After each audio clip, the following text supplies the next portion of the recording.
শুরু হয়ে গেছে আন্তর্জাতিক কলকাতা চলচ্চিত্র উৎসব। এই বছর ৩১তম বর্ষ। প্রত্যেক বছরের মতো নন্দন চত্বর খুব সুন্দর করে সাজানো হয়েছে। হ্যাঁ, এবার একটু এই উৎসবটা আগে হচ্ছে। প্রত্যেকবার এই সময় চারুকলা উৎসবটা হয়, এবার চারুকলা উৎসবটা পরে হচ্ছে এবং এই চলচ্চিত্র উৎসবটা আগে হচ্ছে। ৭ই নভেম্বর থেকে ১৩ই নভেম্বর অবধি এই উৎসব চলবে এবং ভীষণ ভালো ভালো সিনেমা দেখানো হচ্ছে। তোমরা যারা সিনেমা দেখতে চাও, যাদের কাছে ডেলিগেটস কার্ড নেই, তারা ২ ঘন্টা আগে গিয়ে পাস জোগাড় করবে এখান থেকে একদম ফ্রিতে। সেই পাস নিয়ে তোমরা সিনেমা দেখতে পারো। তবে হ্যাঁ, লাইন প্রচুর পরে, লাইনে দাঁড়াতে হবে, সুতরাং হাতে সময় নিয়ে যেতে হবে।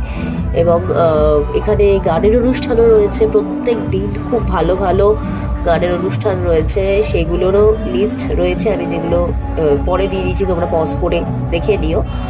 তো এইরকমভাবেই সাজানো হয়েছে পুরনো সিনেমার কিছু অংশ দিয়ে, তারপরে পোস্টার নিয়ে প্রত্যেক বছর যেরকমভাবে সাজানো হয়। এখানে এবছর প্রথম করেছে এইরকম টাইপের হাওড়া ব্রিজের একটা রেপ্লিকা করা হয়েছে এবং সেলফি জোন হিসাবে এটা খুবই ভালো। এখানে সবাই মানে ছবি তুলছিল, আমি দেখছিলাম। সন্ধ্যাবেলা যেহেতু গেছিলাম, আলো জ্বলছিল, বেশ ভালো লাগছিল। অন্যান্য বা দুপুরবেলা যাওয়া হয়, আলোটা অতটা দেখা হয় না। এই বছরটা সন্ধ্যাবেলা গিয়ে বেশ ভালো লাগলো। গানের অনুষ্ঠান হচ্ছিল, দাঁড়িয়ে দাঁড়িয়ে গান শুনতে বেশ ভালো লাগছিল। এই জায়গাটা হচ্ছিল এই একতারা মঞ্চের এখানে গান চলছিল।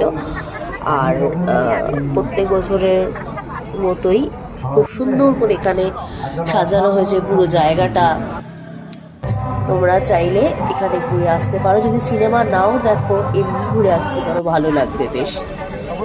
তো তোমাদের ভিডিওটা কেমন লাগবে আমাকে অবশ্যই জানাও।